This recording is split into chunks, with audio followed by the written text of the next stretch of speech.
Assalamualaikum warahmatullahi wabarakatuh. Ketemu lagi dengan aku, Ulan. Nah, kali ini aku akan membahas tentang sistem pendukung pengambilan keputusan. Ya, di semua sistem pasti memiliki masalah dan pastinya akan dibuat keputusan. Nah, pemecahan masalah atau problem solving. Pada saat masalah itu muncul, kita harus mengetahui respon terhadap masalah tersebut. Apakah respon itu baik atau buruk. Dan berdampak pada perusahaan itu dampak yang buruk atau dampak yang bermanfaat. Nah, terus ada pembuatan keputusan atau decision making adalah tindakan untuk memilih upaya yang dipergunakan sebagai solusi pemecahan masalah. Pada saat masalah itu muncul, pastinya seorang manajer akan memikirkan apa tindakan atau upaya yang digunakan untuk memecahkan masalah tersebut. Pasti ada beberapa tindakan yang akan dipikirkan. Nah, terus ada keputusan adalah tindakan yang terpilih sebagai solusi untuk pemecahan masalah. Nah, dari beberapa tindakan yang dipikirkan oleh seorang manajer, pasti akan dipilih salah satu tindakan yang paling efektif untuk menyelesaikan masalah tersebut. Oke, selanjutnya ada fase pemecahan masalah. Menurut Simon, ada beberapa fase. Yang pertama, aktivitas intelijen. Nah, mencari di sekitar lingkungan kondisi yang harus dipecahkan, seperti mencari respon. Respon itu baik atau buruk. Terus aktivitas perancangan, menemukan, mengembangkan, menganalisis tindakan-tindakan yang mungkin dilakukan. Identifikasi dulu masalahnya. Terus mikirin apa tindakan yang diperlukan. Terus aktivitas pemilihan, memilih tindakan tertentu dari berbagai tindakan yang tersedia. Terus ada aktivitas pengajian, mengevaluasi dan memeriksa pilihan-pilihan yang lalu. Dari beberapa tindakan, pasti ada satu yang terpilih. Nah, yang lainnya belum tentu dipilih. Nah, kita harus mengevaluasi kenapa sih tindakan tersebut tidak dipilih, apa alasannya, apakah ada resiko atau ada sebab lainnya. Oke, terus ada pentingnya cara pandang sistem. Kenapa sih manajer harus memiliki cara pandang? Karena seorang manajer harus melihat sebuah masalah dari lingkungan yang lebih luas.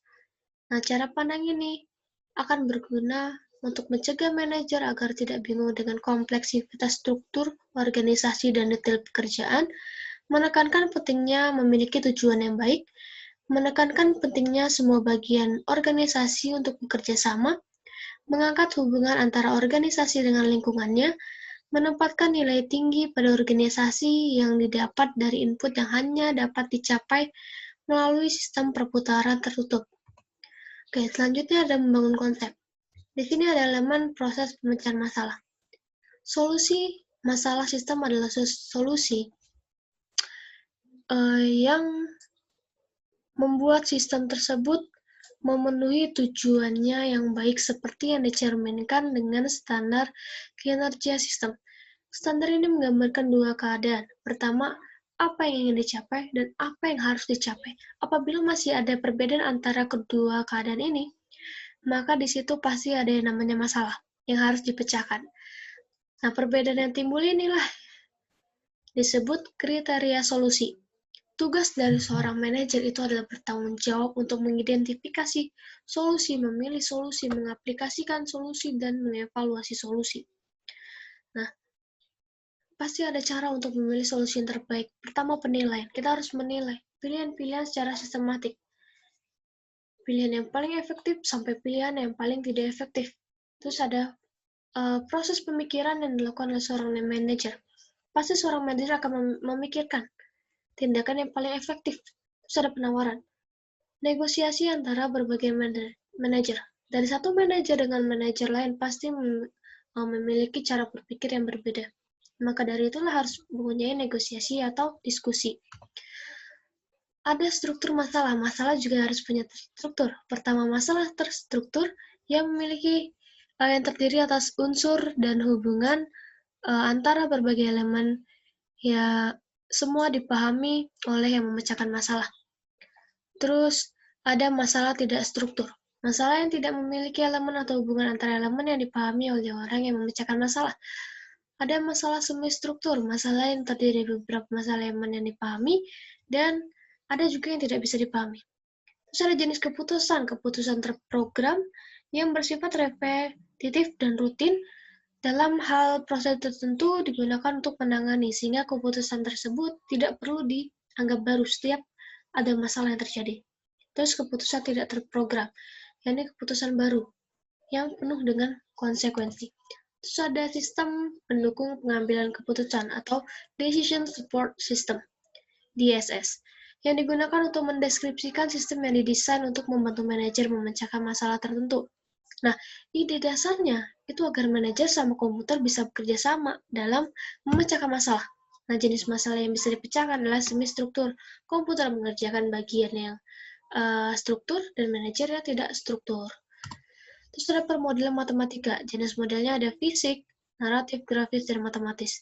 Kalau fisik itu gambaran 3 dimensi entitas. Entitas ini apa? Entitas ini objek atau aktivitas yang menyebabkan masalah.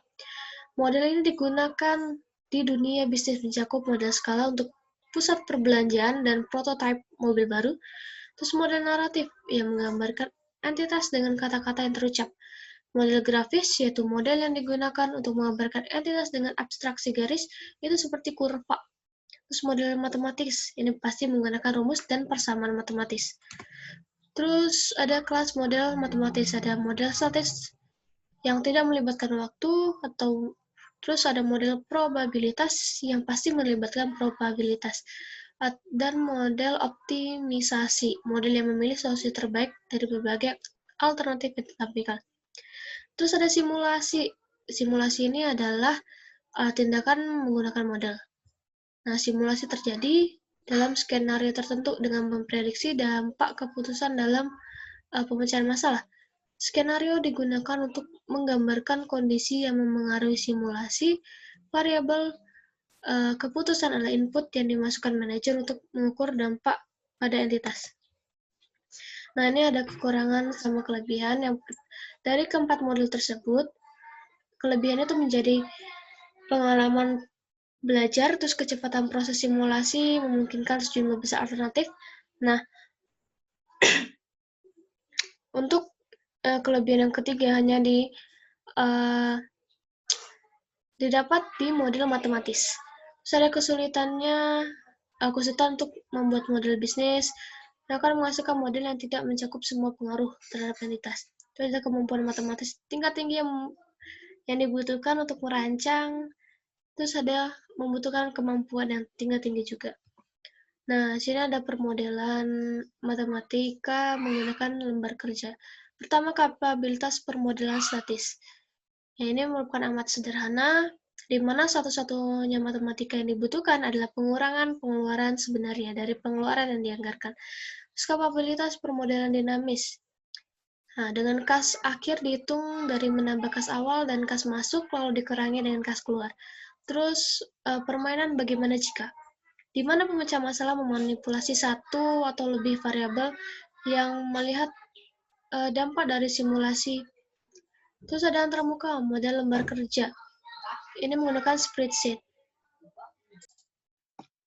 Selanjutnya ada kecerdasan buatan, yaitu aktivitas penyediaan media seperti komputer dengan kemampuan untuk menampilkan perilaku yang dianggap sama cerdasnya dengan manusia, dengan yang biasa ditampilkan manusia, tapi sebenarnya manusia lebih cerdas.